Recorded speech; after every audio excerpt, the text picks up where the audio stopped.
Good afternoon, and thank you for joining us for this 13 Plus FastCast. I'm Mary Coleman. We want to start off with your weather and bring in meteorologist Corey Kowitz with a look at what's happening out there, Corey. Yeah, I mean, a lot of cloud cover to start your day, right? We really haven't seen a pattern really since when Hillary blew by with some of that early cloud cover, right? And some of those showers really dampen those temperatures. I mean, my goodness. I mean, many spots haven't seen 90, and this is really currently what you're looking at. So this is a shot looking at Mount Bigelow, still showing a lot of cloud cover, but look at these temps, huh? How about 81 with mostly cloudy skies in Tucson? And Safford is the hottest spot, just at 92, where they're seeing some showers, so that temperature is bound to drop just a bit. About Marana at 80, Ryan Airfield at 75. And Phoenix, you know it is cool all around. If Phoenix is not even at 90 degrees, as they're also seeing some cloud cover. And here is the hottest temperature it's gotten today, right? That cloud cover to start your day for many, man, has that done wonders for our temperature. So the hottest it's gotten today was a little bit earlier today, a few hours ago, 87 in Tucson. How about 87 in Phoenix, 86 Ajo, 82 Nogales, and 80 in Sierra Vista. So a lot of cool temperatures. Pretty much everyone's hottest temperature today has been in the 80s. Here are the showers and storms that you're looking at, right? So in the western portion of the state, right around the California Arizona border, and also in areas to the north and west of Phoenix, they're dealing with the strongest and severe storms as of now.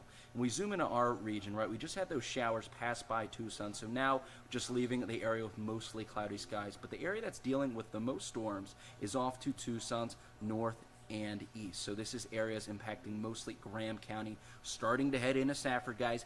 This has not been deemed severe, but the National Weather Service has said this is relatively strong storms. So they're saying 50-mile-per-hour winds and about pea-size hail. Pea-size hail won't cause damage, but again, if it means it's hailing, it means it has the potential to grow to possible severe levels. So if you're in and around the Safford area, it looks like it's past I-10 now, so really in the Safford area and areas in Graham County, this storm's headed up to the north, so be on high alert. It's packing 50-mile-per-hour winds, heavy rain, and some lightning.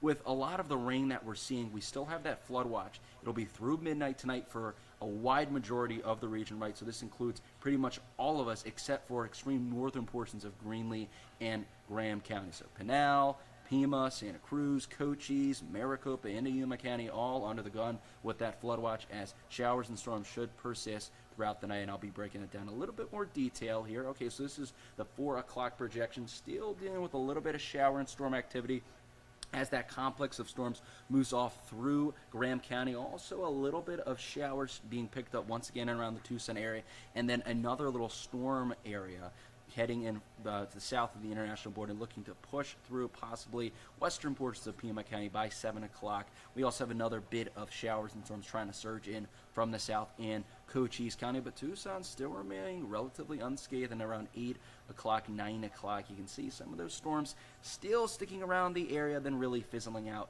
by the midnight hour. So I had a feeling this could happen, right? The models did look to be a bit too bullish, so that early cloud cover really did wonders in terms of suppressing the storm activity today. But yet, don't let your guard down. We still have those shower and storm chances through midnight, as you'll start your day tomorrow with clear skies for many, and then those storms start to pick up about 1 o'clock and then peak at around 3, 4 o'clock. But yeah, guys, you can see not really too widespread. So these storms will most likely not be too severe and not that widespread. So pretty isolated storms to start your weekend tomorrow, and most of that will be fizzled out by about 8 o'clock. So here are your chances of showers and storms tomorrow.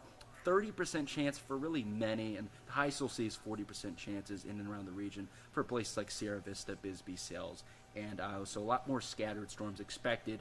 We're expected to see for tomorrow relative to what we saw yesterday and today. But how about those temps, right? Still staying very nice. 91 is the projected high for Tucson, 88 in Sierra Vista, not even getting to the triple digits in Phoenix at 96 and 84 for Bisbee. But I'm tracking dew points, all right? So dew points is something we look at to determine storm chances. So we have very moist air in place today, and we'll continue to have moist air in place for Saturday, why we can still see some storms. Still pretty moist Sunday, but man, look at this, Mary. Look at those dew points, right? Wow. Once you get below 50-degree dew points, it's really tough to get storms going. And in the 30s, yeah, that's pretty dry. That's really going to suppress storm chances into next week. And that's why you're going to see those storm chances fizzle out to 0% Sunday, Monday, and Tuesday. But look at those temps. Starting to rise again. We could see those temps push past the 100-degree marker through late next week. But this is the 5-day projection showing that trend of a little bit of hotter temperatures into next week, as well as those storm chances really starting to fizzle out. All right, Corey, thank you. Lots of people have their eyes on the weather because of the U of A game tomorrow. So fingers crossed. We'll keep them there. Thank you. And let's jump into your news now. As we know, Labor Day weekend is here, but will travel tribulations turn a restful holiday into a stressful holiday? That's the question. Mike Valerio has the answer. The summer vacation came back this year with a vengeance. This weekend is capping what TSA reports is the busiest summer travel period on record. And is ending with a boom. FAA expects close to 50,000 flights today. The TSA projects today will be the busiest day of the Labor Day weekend. More than 14 million passengers potentially packing airports now through September 6th. But on the horizon, a possible strike of American Airlines flight attendants, who overwhelmingly voted this week to authorize such a move. We asked Stan Sandberg of TravelInsurance.com if this weekend's travel could be affected. You really don't have to be worried, but you should be aware of the changing circumstances. And if you're heading to Florida, where Idalia canceled hundreds of flights earlier this week, briefly closing Tampa's airport, there's good news on that front. There may be some residual delays, but I think most people can expect to have a pretty normal travel experience traveling to Florida. However, travel experts also say to keep an eye on local guidance in the Sunshine State and consider rebooking if your plans include visiting some of the harder hit areas. For road trippers, gas prices are higher than usual for this time of year. The average hovering just over $3.80 a gallon this week, according to AAA. That's just a bit less than where we were this time last year. In Los Angeles, I'm Mike Valerio reporting.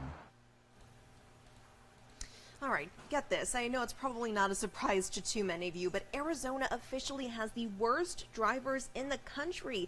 That's according to a new survey from Forbes Advisor that ranks road rage by state. The second worst is Rhode Island, followed by West Virginia, and Oklahoma. Delaware has the most polite drivers in the country, followed by Idaho, South Dakota, Louisiana, and Wyoming. The survey takes into account nastiness like running someone off the road or exiting a vehicle to yell at another person. It shows road rage is most commonly on city streets and expressways, and according to the survey, heavy traffic is the top cause of road rage. That's followed by already feeling stressed and running late. So hey, let's be more loving drivers. What do you say? What do you say? And to our website now, a man was arrested today following a break-in at a Tucson gun shop. The Tucson Police Department confirmed 24-year-old Elijah Salzwedel is facing charges of first-degree burglary, theft, and criminal damage. The TPD said he burglarized the Frontier gun shop that is at 3156 East Grant Road early this morning. And an interesting story here. Yesterday, the Pentagon launched a website to give the public easier access to declassified information about UFOs. Who would have thought we'd be here, right? Well, the Pentagon officially refers to UFOs as unidentified aerial phenomena, or UAPs. The Defense Department billed the site as a one-stop shop for publicly available UFO records. Officials believe it will shed light on the work done by an office that coordinates efforts across federal agencies to detect and identify UAPs. The National Defense Authorization Act established the All-Domain Anomaly Resolution Office last year, and that site includes photos and videos. So far, there are only a few videos, some of them labeled unresolved or unclassified, with a short explanation of official assessments. Pretty interesting there. And to Massachusetts now, where a family is thankful for technology after it was used to find their long-lost dog named Whiskey. Abby Carnival has this heartwarming story for you. Microchip is the most solid form of identification that an animal can have. It's the exact technology used at the Thomas J. O'Connor Animal Control and Adoption Center in Springfield to reunite Whiskey with his family after going missing 6 years ago. The day he went missing always haunted his owner, yet she never lost hope for his return. She say, "Where's Whiskey? Where's Whiskey?"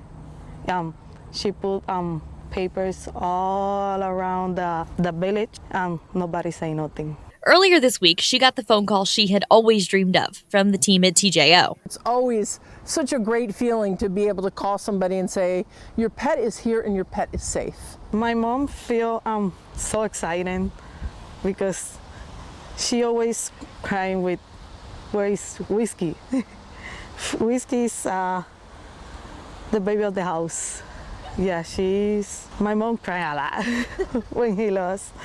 So now she's happy. She's too happy.